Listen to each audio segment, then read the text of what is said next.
Hi, I'm James and welcome to a new review. Something a bit different today. I'm actually reviewing a family board game rather than a war game. Now I'm a massive fan of Dad's Army. I've always found it a brilliant series, and I'm actually building up a small home guard force at the minute based around the Wilmington-on-Sea platoon. You can see a couple of my comments about the rules for bolt action in the review of Operation Sea Lion, Campaign Sea Lion. I'll put a link up in the top corner there. And then I was out today shopping, went into the works, and I found a copy of the Dad's Army board game. Now I remember this from being a kid. I loved this as a kid, and this is a new edition. It's interesting they've changed the cover. There was a fuss, I think about 2010, where somebody was trying to sell the previous edition of the game, and there was a big issue. It was removed from eBay because it had Nazi symbols on the front, basically using the title sequence from the series. So yeah, I think the new edition, they've decided to do something about that, and they've gone for the picture of the cast. There's a bit of an oddity which I'll mention in a minute with the picture they've got on the front cover, but let's have a look at the game itself. I mean, I paid £15 for this. I think it's worth it from the nostalgia point of view in my case. So what do we have? We've got the rules. Now the rules aren't complex. They are pretty simple. We're talking Scrabble or Monopoly level. We have some map reference cards. Now these come in two colours, pink and black, and they are used to give you where you have to get your units to. We've got some stands and a dice. Stands are exactly as I remember them from the previous edition of the game, in clear plastic, and we have the cards that stand up in them.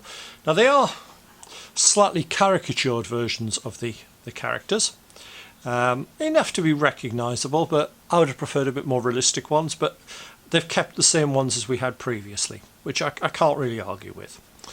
Now the interesting oddity is, while Walker features on the cover, he doesn't feature in the game. Neither does the character who replaced him, Private Cheeseman, if anyone remembers him from the series. So we've got four teams there. We've got Godfrey and Jones working together, Mannering and the Verger, Sergeant Wilson and the Vicar, and Pike and Fraser. So they're the characters. There's also an extra one, Hodges, who is the bane of all of the characters in the game. So they're the cards which fit into those bases.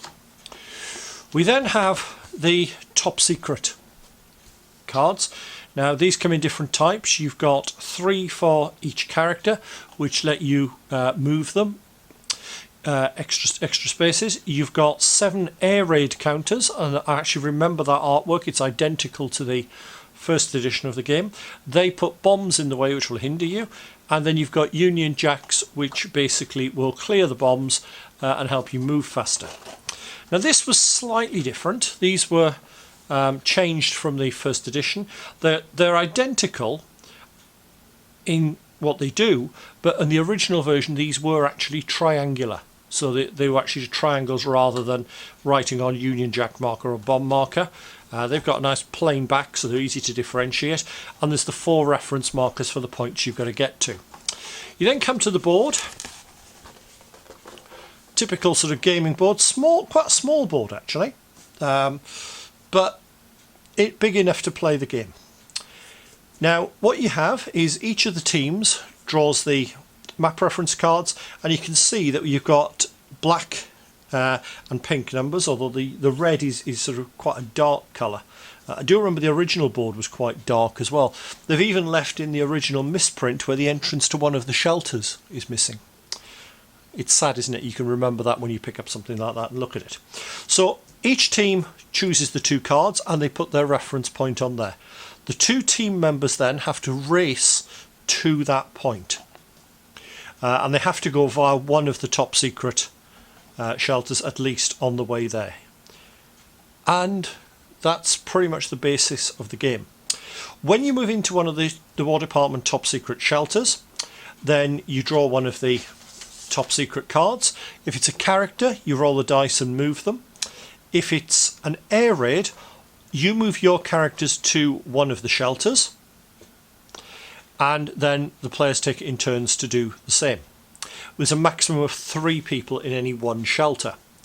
You then roll a 6-sided dice and put that many bomb markers on the board.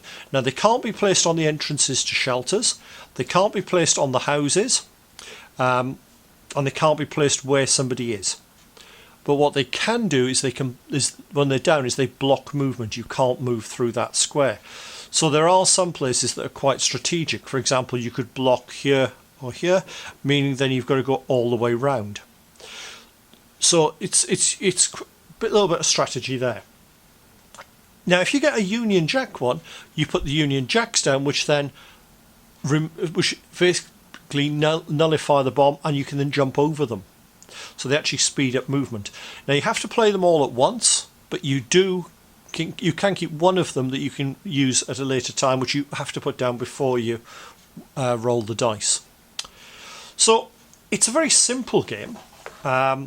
It's basically a race game, which is going to be different every time because the positions are going to be different. The characters start sort of spread out. You get the vicar and the verger start at the vicarage. Pike is there with his mum. Godfrey's in his house. It should be a cottage and it should be elsewhere, but okay, yeah, it's an abstract game. You're missing things like the Novelty Rock Emporium and the pier, but yeah. You've got the bank where you start with Mannering and Wilson. John's the butcher next door, and Fraser's funerals there. Although, if you're really sad like me, you'll remember that in Series 1 he was actually a philatelist. So you have got them spread over the board, which does sort of give a bit of a balancing act. It is fast, it is furious. It's designed for 8-year-old and up, and like I said, for the nostalgia value. It's not especially themed. It could be anything that you were using this as a race game, so there's not a lot themed wise there. However, I think it can be themed, and you'll actually find on my webpage, link in the description, a little couple of house rules, which basically what I've done is taken the characters and given each of them a slightly different ability. So each of them has got something different about them, so it does make things a little bit more tactical. So hopefully you found that useful.